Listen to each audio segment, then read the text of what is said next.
Avoir le bac, c'est cool. Mais après le bac, qu'est-ce qu'on va faire? C'est ça la question. Parce que voilà, quand tu as le bac, tu te dis tout est bon, je suis libéré, c'est fini le lycée, je pars à l'université, tranquille, j'ai plus de soucis. Mais on se trompe parce que après le bac, c'est là que les vrais problèmes commencent. On commence à se dire, j'ai le bac maintenant, qu'est-ce que je vais faire après? Quelle filière je vais aller faire? Dans quelle école je vais m'inscrire? Tout ça, ça nous perturbe et tout. On prend des semaines, des mois, on ne sait même pas quoi faire. On commence à réfléchir, on dit, finalement, avoir le bac, c'est pas ça qui compte, hein. Mais c'est après le bac. Voilà, du coup dans cette vidéo les gars, je vais vous présenter les meilleures filières dans lesquelles se diriger après votre bac. Pour ne pas se fatiguer et tout, pour ne pas faire des mauvais choix. Aller dans les filières qui sont même pas en rapport avec les besoins, voilà, du monde du travail et tout. Ça veut pas dire que quand tu vas aller dans les filières que je vais te montrer, tu vas avoir du travail, non. C'est juste que c'est les meilleures filières quoi, du moment en tout cas. Du coup, sans plus tarder, les gars, la première filière, je sais que tout le monde le sait, c'est l'informatique. L'informatique, c'est la meilleure filière. Ça a toujours été et ça sera toujours la meilleure filière. Informatique, si vous êtes scientifique, bac D, bac C et tout, bac E, peu importe, si vous êtes scientifique, je pense que l'informatique, c'est la meilleure filière pour vous. Et surtout, la direction que prend ce monde-là, vraiment, même en Afrique, ouais, même en Afrique. Même si l'informatique, c'est pas trop ça, mais vraiment, ça commence à cartonner en Afrique, l'informatique. Les développeurs, waouh, c'est des génies. Donc, l'informatique, moi, je pense que c'est la meilleure filière. C'est pourquoi je la place en première position. Voici les avantages de l'informatique, les gars. L'informatique est un secteur en pleine croissance. On a la cybersécurité, le développement web, les applications, les intelligences artificielles et tout. Il y a la possibilité de travailler à distance. Donc, tu peux travailler comme salarié et tout, comme tu peux travailler à ton propre compte, quoi. Et c'est un métier très bien payé avec les bonnes compétences et tout. Il y a une grande liberté d'innovation et d'auto-apprentissage aussi. Je pense que c'est cool, hein. Après l'informatique, je peux placer comme deuxième filière la gestion commerciale. Voilà, tout ce qui est marketing, tout ce qui est stratégie d'entreprise et tout. Voilà.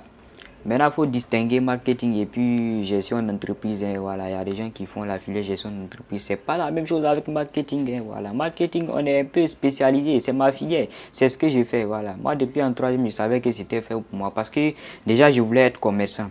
Je voulais être commerçant. On me demandait, ouais, tu vas à l'école pour être quoi? J'ai dit, je vais être commerçant. Les gens me disaient, non, on ne va pas à l'école pour devenir commerçant. On n'apprend pas. C'est pas à l'école on va t'apprendre le commerce. Je dis, bon, je m'en fous, je vais être commerçant. Si on ne m'apprend pas ça à l'école, tant mieux.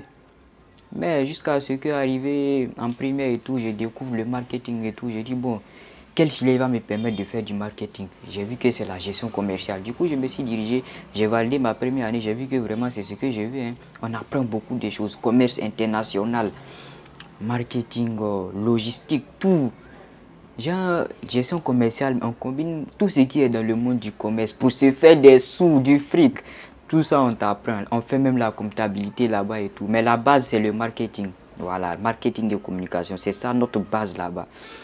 Mais du coup, je pense que gestion commerciale aussi, c'est une bonne filière. C'est une filière d'avenir, quoi. Voilà. Au lieu d'aller faire. Et puis, gestion commerciale. Si vous êtes littéraire, vous pouvez faire. Oui, vous pouvez faire gestion commerciale si vous êtes littéraire. Voilà, c'est pour tout le monde en fait. Voilà, au lieu d'aller faire lettres modernes, philosophie, parce que quand on est littéraire, les gens disent non, on est limité et tout, on ne peut pas faire beaucoup de choses, mais ça c'est à l'université. Allez-y dans les grandes écoles, dans des écoles privées et tout. Vous pouvez avoir des bonnes filières. En gestion commerciale, on a des débouchés variés en vente, marketing, commerce et négociation. On a des bons plans pour lancer ou gérer un business. On forme à la relation client et à la stratégie commerciale. C'est une filière utile dans presque tous les secteurs, les gars. Donc, gestion commerciale aussi, c'est à considérer. La troisième filière, je pense que c'est transport logistique, les gars. Comme son nom l'indique, transport logistique. Gérer les allers-retours des marchandises, transport et tout. Tous ceux qui travaillent dans les ports, les aéroports et tout, tout ça. C'est une filière d'avenir aussi, hein. Il y a beaucoup, surtout avec le développement du commerce dans le monde là. Les gens achètent en Chine, ils font importer, exporter et tout, vous voyez. Donc, on n'a même pas besoin de vous dire que cette filière-là, c'est filière des boss, vous-même vous savez. Du coup, je vais vous présenter, voilà les avantages. Quels sont les avantages du transport logistique? Voilà. En transport logistique, on a une forte demande dans le commerce international, les livraisons, l'import-export. On a des débouchés dans les entreprises comme les aéroports, les ports, les ONG et tout. On a une bonne perspective d'évolution avec beaucoup d'expérience quand même. Après transport logistique, la quatrième filière, je pense que c'est administration et gestion des organisations. Voilà. Ça, c'est, nous, on les appelle nos petits, hein. Ce sont les gens là qui sont dans les bureaux et tout. Pourquoi j'ai mis cette filière parmi les meilleures filières? Juste parce que c'est une filière généraliste. Administration et gestion des organisations. On vous apprend un peu de gestion d'entreprise, un peu de gestion des ressources humaines et puis un peu d'administration. Voilà, les petites tâches administratives et tout.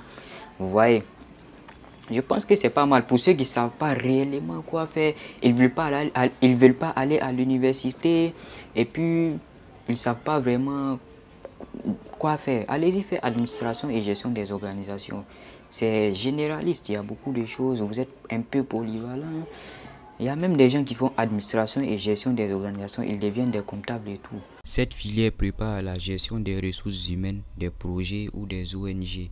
On a une bonne base pour intégrer des postes administratifs, publics ou privés. On a une bonne planification, un management, coordination et tout. Et c'est une filière utile dans les institutions, entreprises et associations. Du coup, on passe à la cinquième filière, comptabilité et gestion des entreprises. Voilà, comptabilité. Les gens disent, ouais, les comptables, c'est les boss. Ce sont les gens qui travaillent dans des banques, des grandes entreprises et tout. Ouais, comptabilité, c'est une bonne filière aussi, hein. Je vous présente les avantages, chap chap. Voilà les avantages de la comptabilité. En comptabilité, on aura des solides bases pour devenir comptable, auditeur ou expert comptable. Une forte employabilité dans les PME, dans les grandes entreprises et cabinets. Indispensable à toute entreprise pour la gestion financière. C'est un métier stable et très structuré. Les gars, j'espère que vous avez kiffé la vidéo. Je pense que c'est la fin. Je vais me limiter seulement sur ces 5 filières là. Mais il y a beaucoup de filières, mais je vais me, je vais rester sur ces 5 filières là. Si vous voulez, dans une prochaine vidéo, on va ajouter d'autres filières aussi. Voilà. Mais les gars, c'est pas parce qu'on dit que ce sont des filières d'avenir que non, quand tu vas avoir ton diplôme dedans, c'est sûr que tu vas avoir du travail. Non, non. L'avantage même de ces filières, c'est que quand tu vas finir, tu peux être ton propre patron. Par exemple, informatique, tu proposes tes services aux gens. Informatique là, tu n'as pas besoin de quelqu'un pour te recruter, tu vois. Gestion commerciale, on t'apprend comment vendre, comment faire la publicité et tout. Quand tu finis, tu n'as pas besoin d'attendre quelqu'un qui va te recruter, tu peux te lancer en solo. C'est pareil pour transport logistique. Tu peux commencer avec la livraison et tout, un truc comme ça. Même ceux qui sont encore étudiants et qui veulent être entrepreneurs et ne veulent pas travailler pour quelqu'un et tout. Non, vous pouvez choisir des bonnes filières qui sont en rapport avec votre domaine. Moi, par exemple, moi, c'est le e-commerce. Je vais faire e-commerce, la création de contenu, tout ce qui est en rapport avec le digital. Du coup, je me suis dirigé vers la gestion commerciale. Parce que c'est là-bas, on va m'apprendre le marketing, on va m'apprendre comment vendre et tout. Du coup, vous voyez, on va m'apprendre aussi la logistique et tout, tout ce qui est en rapport avec la livraison. Du coup, moi, je pense que c'est la meilleure filière adaptée à ce que je veux faire. Ok, les gars. J'espère que cette vidéo vous a plu et on se dit à la prochaine vidéo. Si vous voulez une deuxième partie où on va ajouter d'autres filières, faites-moi signe en commentaire les gars. Si vous voulez une deuxième partie, écrivez en commentaire, on va faire la deuxième partie.